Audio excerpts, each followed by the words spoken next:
بسم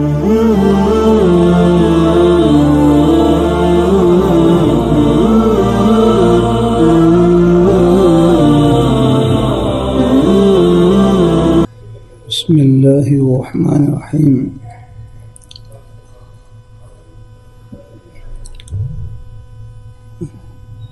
حضرت علی رضی اللہ تعالیٰ عنہ سے صاحب احیاء نے نقل کیا ہے کہ جس شخص نے نماز میں کھڑے ہو کر کلام پاک پڑھا اس کو ہر حرف پر 100 نیکیاں ملیں گی۔ کہ جس شخص نے نماز میں کھڑے ہو کر کلام پاک پڑھا اس کو ہر حرف پر 100 نیکیاں ملیں گی، اور جس شخص نے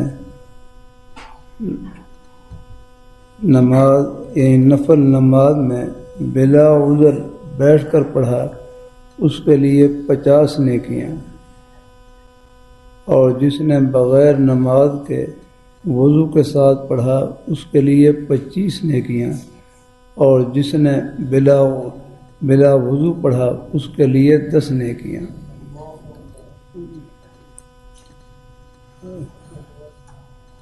حضرت علی رضی اللہ تعالیٰ عنہ سے منقول ہے کہ جس شخص نے نماز میں کھڑے ہو کر کلام پاک پڑھا اس کو ہر حرف پر 100 نیکیاں ملیں گی، ہر حرف پر 100 نیکیاں، اور جس شخص نے نفل نماز میں بلا عذر بیٹھ کر پڑھا، نفل نماز میں بلا عذر بیٹھ کر پڑھا اس کے لیے ہر حرف پر 50 نیکیاں ملیں گی، اور جس نے نماز کے علاوہ بغیر نماز کے وضو کے ساتھ پڑھا اس کے لیے 25 نیکیاں، اور جس نے بلا وضو پڑھا اس کے لیے 10 نیکیاں، اور جو شخص پڑھے نہیں بلکہ پڑھنے والے کی طرف کان لگا کر سنے اس کے لیے بھی ہر حرف کے بدلے میں 1 نیکی لکھی جاتی ہے۔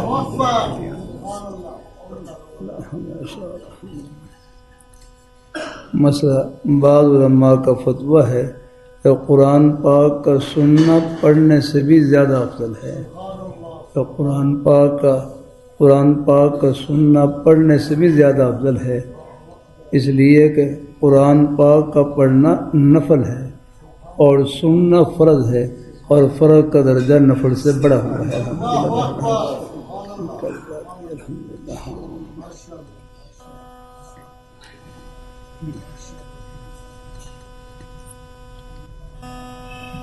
فائدہ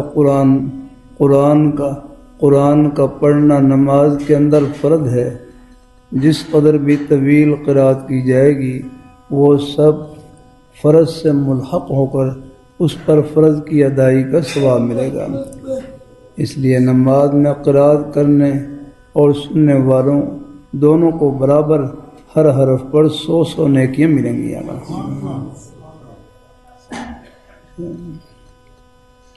اس سے اندازہ لگایا جا سکتا ہے کہ تراویح کے اندر قرآن پاک کا پڑھنا اور اس کا سننا کس قدر ثواب عظیم اور فضیلت رکھتا ہے۔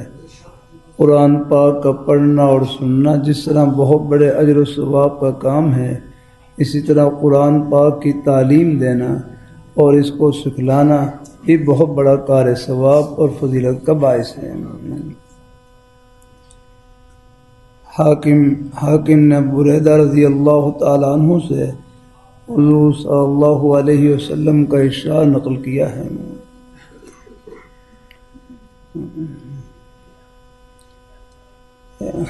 کہ جو شخص قرآن شریف پڑھے اور اس پر عمل کرے، جو شخص قرآن شریف پڑھے اور اس پر عمل کرے اس کو ایک تاج پہنایا جائے گا جو نور سے بنا ہوا ہوگا، اور اس کے والدین کو ایسے 2 جوڑے پہنائے جائیں گے جو تمام دنیا ان کا مقابلہ نہیں کر سکتی، اور کریں گے یا اللہ یہ جوڑے کس صلے میں ہیں، تو ارشاد ہوگا تمہارے بچے کے قرآن شریف پڑھنے کے عوض میں۔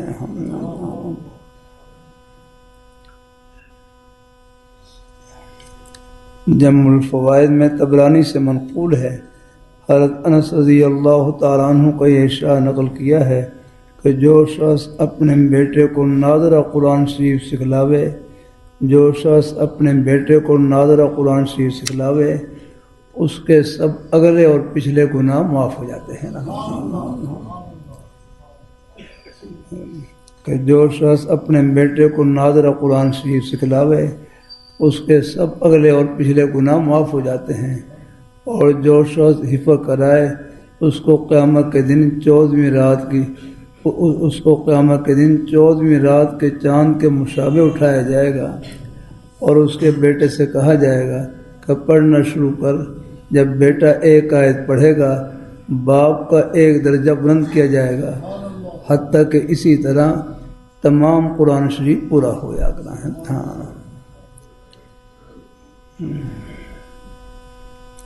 حضرت معاذ جوہنی رضی اللہ تعالیٰ عنہ، یہ مبارک حدیث ہے، یہ نور سے بھری ہوئی الحمدللہ۔ حضرت معاذ جوہنی رضی اللہ تعالیٰ عنہ نے حضور صلی اللہ علیہ وسلم کا یہ ارشاد نقل کیا ہے کہ جو شخص قرآن شریف پڑھے اور اس پر عمل کرے، اس کے والدین کو قیامت کے دن ایک تاج پہنایا جائے گا جس کی روشنی آفتاب کی روشنی سے بھی زیادہ ہوگی۔ اگر وہ آفتاب تمہارے گھروں میں ہو تو پس کیا گمان ہے تمہارا اس شخص کے متعلق کہ جو خود عامل ہے۔ یعنی آفتاب اتنی دور سے اس قدر روشنی پھیلا رہا ہے، اگر وہ گھر کے اندر آ جائے تو یقیناً بہت زیادہ روشنی اور چمک کا سبب ہوگا۔ قرآن پڑھنے والے کے والدین کو جو تاج پہنایا جائے گا، اس کی روشنی اس روشنی سے بھی زیادہ ہوگی جس گھر میں طلوع ہونے والا آفتاب روشنی پھیلا رہا ہو۔ بچے کے قرآن شریف پڑھنے پر والدین کے یہ فضائل اور ان کو یہ اجر و ثواب صرف اس وجہ سے ہے کہ وہ اس کی تعلیم کا سبب بنے ہیں، اور انہوں نے کوشش کر کے قرآن پاک پڑھانے کے لیے اس کو مکتب اور مدرسے میں بھیجا ہے۔ دنیا کے 4 پیسے کے لالچ میں آ کر قرآن کی تعلیم سے منہ نہیں موڑا، اس کی تعلیم کو بیکار نہیں بتلایا، اضاعت عمر نہیں سمجھا، اس کو بیکار دماغ سوزی اور بے نتیجہ عرق ریزی نہیں کہا۔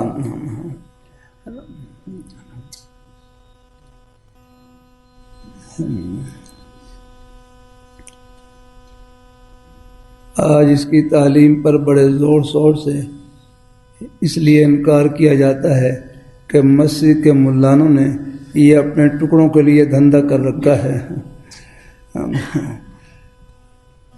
تمہیں بھی جو روزی ملتی ہے ان کی برکت سے ملتی ہے۔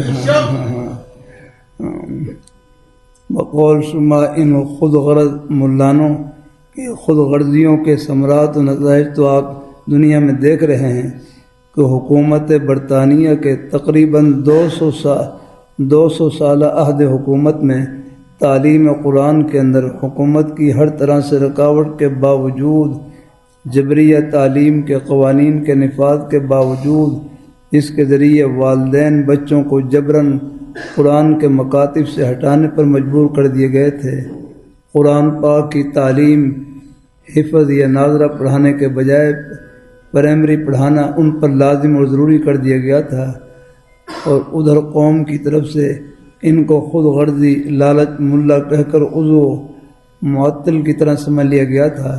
لیکن اس کے باوجود ان ملانوں نے اپنے طعنے برداشت کیے، غیروں کے اعتراضات سنے، مگر قرآن پاک کی امانت کو اپنے گلے سے لگائے رکھا الحمدللہ، اور قرآن پاک کی امانت کو گلے لگائے رکھا۔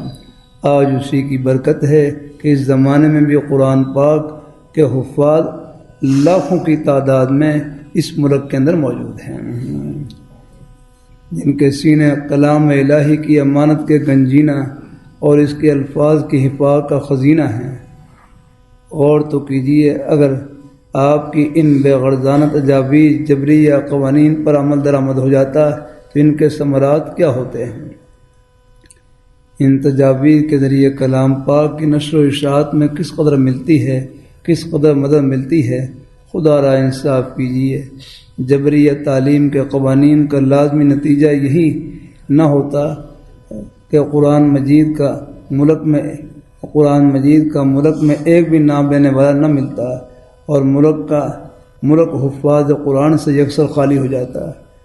خدا نخواستہ قرآن مجید کہ دنیا سے ختم ہو جانے کے بعد کیا پھر مسلمانوں کی کوئی قومی خصوصیت باقی رہ سکتی ہے؟ گر ہمیں خواہی مسلمان زیستن جز بقرآن نیس ممکن زیستن۔ اللہ پر مہربانی فرمائے۔ یہ بڑے حضرات کی باتیں ہیں۔ بہرحال قرآن سے محبت اللہ نے ہر مسلمان کے سینے میں رکھی ہے۔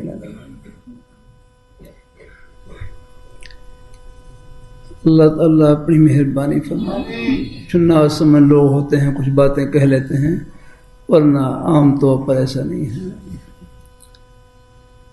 اللہ اپنی مہربانی فرمائے، اللہ اپنی بارگاہ میں قبول فرمائے۔ ایک جملہ کرتا رہتا ہوں، خدا وہ ہے جو کہے وہ کر کے دکھلائے، خدا وہ ہے جو کہے وہ کر کے دکھلائے۔ قرآن پاک کلام اللہ ہے، اللہ تعالیٰ کی ذات سے نکلی ہوئی کلام ہے۔ قرآن پاک میں اللہ میاں خود بول رہے ہیں، اور قرآن پاک میں اللہ تعالیٰ کے وہ وعدے جو دنیا کی نعمتوں کے متعلق ہیں وہ بہو ہم اپنی آنکھوں سے پورا ہوتا ہوا دیکھ رہے ہیں۔ مثلا یہی دیکھ رہے ہیں، قرآن پاک کی آیت ہے اِنَّا نَحْنُ نَزَّلْنَا الذِّكْرَ وَإِنَّا لَهُ لَحَافِظُونَ۔ بے شک اس ذکر کو، نصیحت والی کتاب کو، قرآن پاک کا ایک نام ذکر بھی ہے، ھذا ذکر مبارک یارکنا، کہ بے شک ہم نے اس ذکر کو، نصیحت والی کتاب کو ہم نے نازل کیا ہے، اور ہم خود ہی اس کے محافظ ہیں۔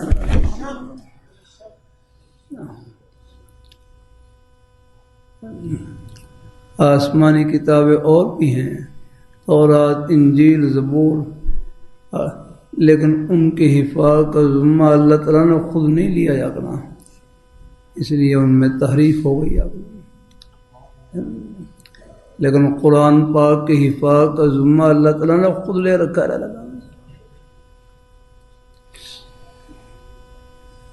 میں ازبکستان کے سفر میں تھا، یہاں سے تاشقند کی تقریباً لاہور سے 2 گھنٹے کی فلائٹ تھی۔ جمعہ کا دن تھا،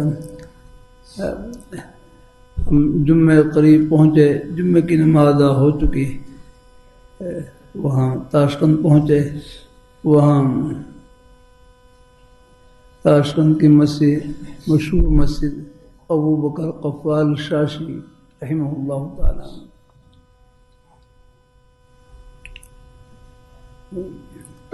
وہاں ظہر کی نماز ادا کی۔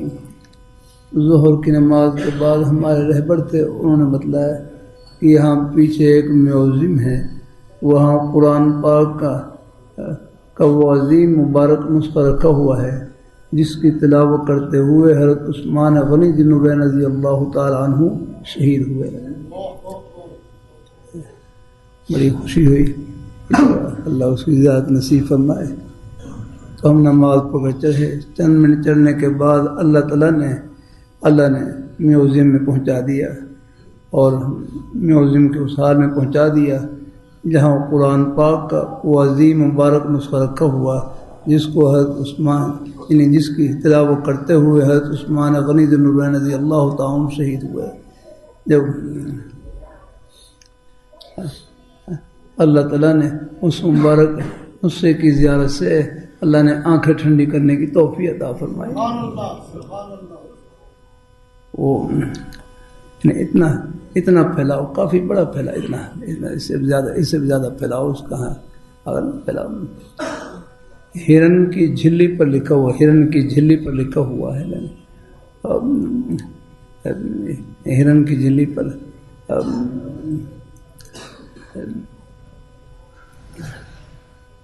جب میں نے دیکھا تو مجھے جو حصہ کھلا ہوا تو اس میں یہ حصہ نظر آیا، وَنَادَى أَصْحَابُ الْجَنَّةِ أَصْحَابَ النَّارِ أَنْ قَدْ وَجَدْنَا مَا وَعَدَنَا رَبُّنَا حَقًّا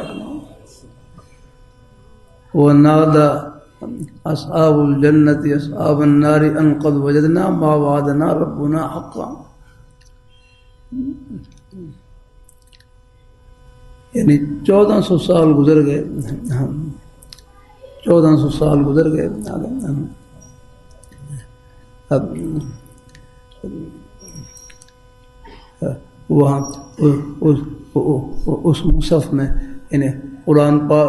قرآن پاک کے جو الفاظ لکھے ہوئے، قرآن پاک کے جو حروف لکھے ہوئے، آج 14 سال گزرنے کے بعد آج کے موجودہ قرآن پاک کو اس قرآن پاک سے ملایا جائے، ایک حرف کا فرق نہیں ہے۔ یہ اللہ تعالیٰ کی اللہ میاں نے خود ہی پاک کا ذمہ لیا ہے۔ اور اسباب ظاہری طور پر یہ تو ایک انگریز سروے ٹیم کی رپورٹ ہے کہ دنیا میں آج سے کوئی 15-20 سال پہلے کی رپورٹ ہے کہ اس وقت دنیا میں 1,30,00,000 حفاظ ہیں، 1,30,00,000، یہ تو ان کی رپورٹ ہے یار۔ اللہ تعالیٰ باقی حقیقت تو اللہ تعالیٰ کو معلوم ہے۔ 8 سال کے بچے، 10 سال کے بچے پورے قرآن پاک کے حافظ۔ اللہ اپنی مہربانی فرمائے۔ کبھی کبھی عرض کر دیتا ہوں، بلکہ ہمارے حرفی غلام حبیب نقشبندی رحمۃ اللہ علیہ فرماتے، جس طرح کلمہ پڑھنے کے لیے کوئی وقت مقرر نہیں، ان کی کلام پاک کو سیکھنے کے لیے بھی کوئی وقت مقرر نہیں۔ جب اللہ تعالیٰ توفیق نصیب فرمائے لگ جائے الحمدللہ۔ میں ایک جگہ جلسہ تھا، یہ بارڈر کے قریب جلسہ تھا، وہاں پر بچوں کی دستار بندی تھی۔ پہلے بچوں کی دستار بندی ہوئی، پھر اس کے بعد بوڑھے حضرات آئے، بوڑھے حضرات۔ میں نے کہا بھائی ان کا کیا کرنا ہے؟ کہنے لگے ان کی بھی دستار بندی، ان کی بھی دستار بندی ہے۔ کہتے انہوں نے بڑی عمر میں ناظرہ قرآن پاک پڑھا ہے، بڑی عمر میں، بڑی عمر میں۔ اللہ تعالیٰ اپنی مہربانی فرما رہا ہوں۔ بھائی فاروق، اللہ تعالیٰ کے دین کے تو ہم پوری زندگی طالب علم ہیں۔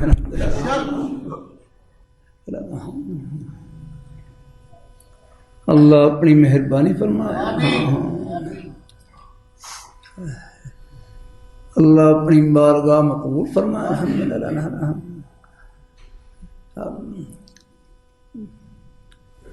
اللہ اپنی مہربانی فرمائے، اللہ اپنی مہربانی فرمائے۔ اللہ تعالیٰ کے دین کے ہم پوری زندگی طالب علم ہیں الحمدللہ۔ اللہ تعالیٰ سب کو نوازے، اللہ تعالیٰ سب کو اللہ تعالیٰ اپنی بارگاہ مقبول فرمائے الحمدللہ۔ پھر اللہ نے یہ نظام ہے، اللہ نے خدمت سے جوڑ رکھا ہے الحمدللہ۔ ہمارے بچے مدرسے میں پڑھیں، یہاں اللہ ان بیٹوں کو اللہ قبول فرمائے۔ ابو داؤد شریف میں ایک روایت گزری، حضرت ابو ذر غفاری رضی اللہ تعالیٰ عنہ نے عرض کی، یا رسول اللہ الرجل يحب القوم یاکنہم، یا رسول اللہ الرجل يحب القوم یاکنہم۔ میں ابو داؤد شریف سے لکھلا کے سنا دوں آپ کو۔ گھڑی بھی تیز چل رہی ہے، کیا کروں، میں بھی بیمار ہوں، کئی مرتبہ وضو کیا، پھر تیاری کی، پھر سنتیں پڑھی۔ اللہ تعالیٰ اپنی مہربانی فرمائے۔ بس یہ اوپر کرنا، جزاک اللہ۔ یہ حدیث شریف نور ہے، نور سے بھری ہوئی۔ آپ نے بھی کتابیں پڑھی ہوئی، یہ ہے مبارک کتابیں ہیں۔ اور کرتا رہتا ہوں، اللہ پاک کے پیارے حبیب صلی اللہ علیہ وسلم کا لقب امی ہے، امی۔ کسی سے لکھنا پڑھنا نہیں سیکھا، لیکن یہ حدیث شریف کی بڑی بڑی کتابیں، یہ ساری حدیث شریف کی کتابیں ہیں آپ کے سامنے۔ یہ حدیث شریف کی بڑی بڑی کتابیں، یہ حضور صلی اللہ علیہ وسلم کے سینہ تر کا فیض ہے۔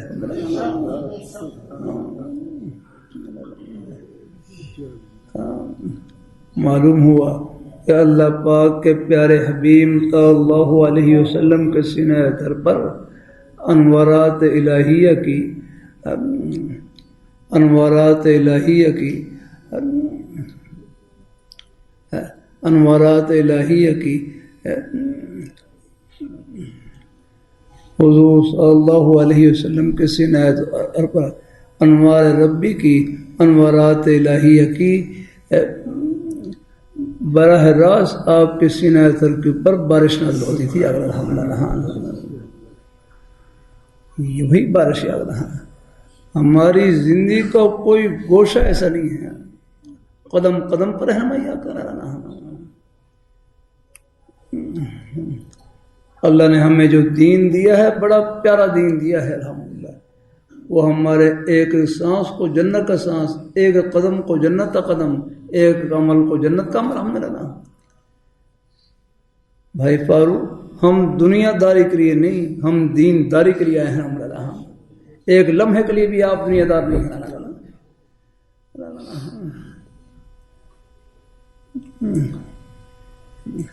مجھے یہ لفظ عجیب سا لگتا ہے کہ ہم کاروبار کریں، ہم دنیا کام کریں، دنیا کام کریں. اللہ کے بندو، یہ دنیا کا ہر جائز کام جنت کا کام بن جاتا ہے، بس میں اس میں اللہ تعالیٰ کی رضا شامل ہے.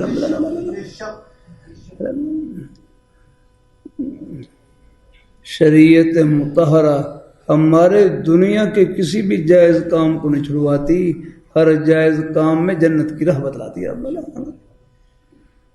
وہ دکان کو نہیں چھڑواتی، دکان میں جنت کی راہ بتلاتی ہے. دفتر کو نہیں چھڑواتی، دفتر میں جنت کی راہ بتلاتی ہے. کھیتی باڑی کو نہیں چھڑواتی، کھیتی باڑی میں جنت کی راہ بتلاتی ہے. اللہ تعالیٰ اپنی مہربانی فرمائے. اللہ تعالیٰ اپنی مہربانی، ہر جگہ اللہ نے اپنی خوشی کے بہانے پھیلا رکھے ہیں. اللہ اپنی بارگاہ مقبول فرمائے. اللہ ہم سب کو اللہ اپنے ایمان پہ قائم رکھے، اللہ اپنے دین پہ قائم رکھے. ایک حدیث میں یہاں کو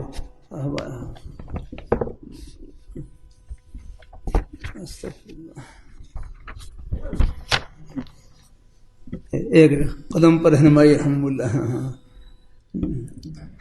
باب فی الغطاس. اب چھینک ہے، چھینک ایک طبی عمل ہے، یہاں پر بھی رہنمائی ہے. کَإِذَا عَطَسَ وَضَعَ يَدَهُ أَوْ صَوْبَهُ عَلَى فِيهِ وَخَفَضَ وَغَضَّ بِهَا صَوْتَهُ. جب کسی کو چھینک آئے تو وہ چھینک کے وقت اپنے منہ کے اوپر ہاتھ رکھ لے یا اپنے منہ کے اوپر کپڑا رکھ لے، جہاں تک ہو سکے آواز کو پس کرنے کی کوشش کرے.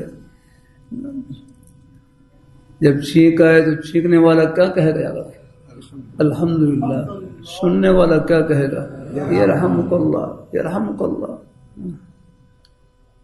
یہود حضور کی مجلس میں حاضر ہوتے، حضور کی مجلس میں حاضر ہوتے، وہ قصداً چھینکنے کی کوشش کرتے، قصداً وہ چھینکنے کی کوشش کرتے تاکہ ہمیں حضور دعا دیں یرحمک اللہ، یرحمک اللہ. لیکن جب یہود چھینکتے تو آپ بجائے یرحمک اللہ کہنے کے فرماتے یہدیک اللہ، یہدیکم اللہ، یہدیکم اللہ. اللہ تمہیں ہدایت دے. اللہ اللہ اللہ اپنی مہربانی فرمائے. اللہ تعالیٰ کی رحمت کے مستحق تو تب ہوں گے جب پہلے ہدایت نصیب ہو جائے گا. اللہ اپنی مہربانی فرمائے. ہاں یہاں پر نور سے بھری ہوئی نا. باب فی الرجل ینبطح علی بطنہ. ایک آدمی پیڑ کے بل لیٹنا، پیڑ کے بل ہیں، پیڑ کے بل لیٹنا مناسب نہیں ہے نا. اللہ تعالیٰ اپنی مہربانی فرمائے. اللہ اپنی بارگاہ مقبول فرمائے. اللہ اپنی بارگاہ مقبول فرمائے. باب فی النوم، فی النوم علی السطح لیس علیہ حجار. دیکھو کیسی رہنمائی آ رہا ہے. باب فی النوم، ایک آدمی چھت کے اوپر سوئے اور اس کے اوپر منڈیر نہ ہو یا نہ. حضور صلی اللہ علیہ وسلم نے ارشاد فرمایا من بات علی ظہر بیت لیس علیہ حجار. ایک آدمی گھر کی چھت کے اوپر سویا ہے اور اس کے اوپر کوئی منڈیر نہیں ہے. فقط بریت منہ الذمہ، فقط بریت منہ الذمہ. فرمایا یعنی اس کا پھر کوئی ذمہ نہیں ہے، یعنی اگر اس کو کوئی نقصان ہو جائے تو اس کا خود ذمہ دار ہے اللہ. اب مجھے یاد ہے ہمارے تعلیم کے زمانے میں، مجھے یاد ہے ہمارے طالب علم تیسری منزل کے اوپر سوئے ہوئے، تیسری منزل کے اوپر. وہاں کوئی منڈیر نہیں تھا. اب وہ رات کو سو کر اٹھا، وہ بے خوابی میں بس بجائے وہ اترنے والی جگہ کی طرف آنے کے وہ سیدھا وہ جو گلی تھی اس طرف چلا گیا اور وہاں سے وہ گرا جا کر تیسری منزل سے گرا نیچے لگا ہے. اس حدیث حضور صلی اللہ علیہ یعنی ایک قدم پر رہنمائی یاد لگانا. تم نے سونا کیسے ہے، آرام کیسے کرنا ہے، لیکن وہ ٹانگ ان کی ٹوٹ گئی تھی لیکن بچ گئے تھے. اللہ میں جا رہے تھے تیسری منزل سے بڑے بڑے. اللہ اپنی بارگاہ مقبول فرمائے. اللہ یہ حدیث پڑھوں تو بھائی یہ تو شہد ہے، اللہ کی رحمت کا دریا ہے، ختم ہی نہ ہو. الحمدللہ آپ پیتے رہیں گے اور اسے سیر ہی نہیں ہوتا. الحمدللہ ابھی آپ کو حوالہ دینا تو کچھ اور حدیث سامنے آ گئی ہیں. بھائی گھڑی میں کیا وقت ہو رہا ہے، گھڑی کو ذرا بعد میں دیکھنا تھا.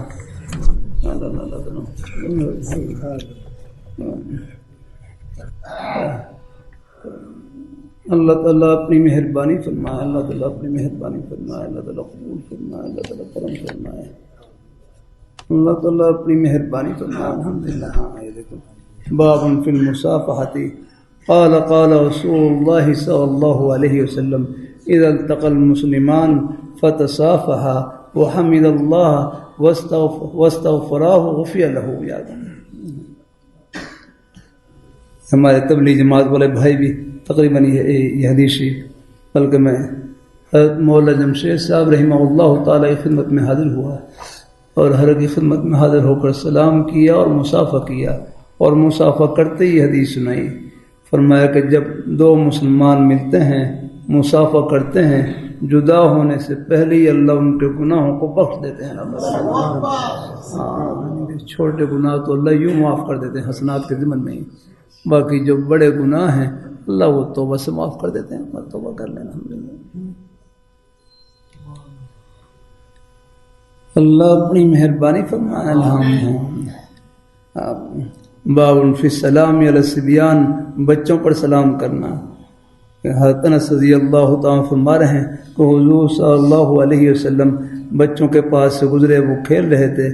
سلم علیہم، حضور نے بچوں پر سلام کیا. الحمدللہ. یہ اللہ تعالیٰ. باب فی السلام علی النساء.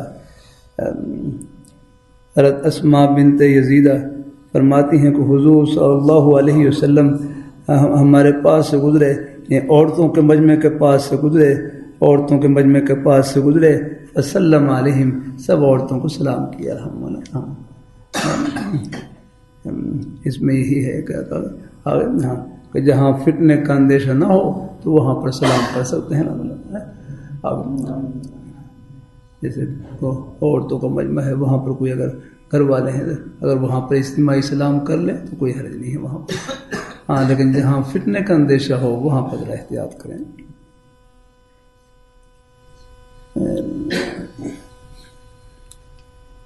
جزاک اللہ. اللہ تعالیٰ قبول فرمائے، اللہ تعالیٰ راضی ہوں، اللہ تعالیٰ اللہ پاک برکتوں سے نواز دیں. بس اچھا چلو اگلا حوالہ دینا تھا. چلو یہ شربت پلا دیا. دین کی باتیں شربت ہیں الحمدللہ، ان کے سننے سے دل ٹھنڈا ہوتا ہے. الحمدللہ. اللہ برکت نصیب فرمائے، اللہ قبول فرمائے اور عمل کی توفیق عطا فرمائے.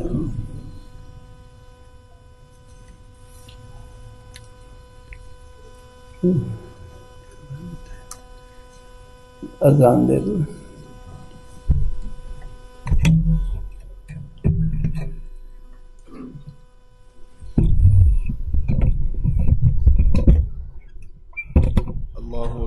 الله أكبر الله أكبر الله أكبر أشهد أن لا إله إلا الله أشهد أن لا إله إلا الله أشهد أن محمدا رسول الله أشهد أن محمدا رسول الله حي على الصلاة حي على الصلاة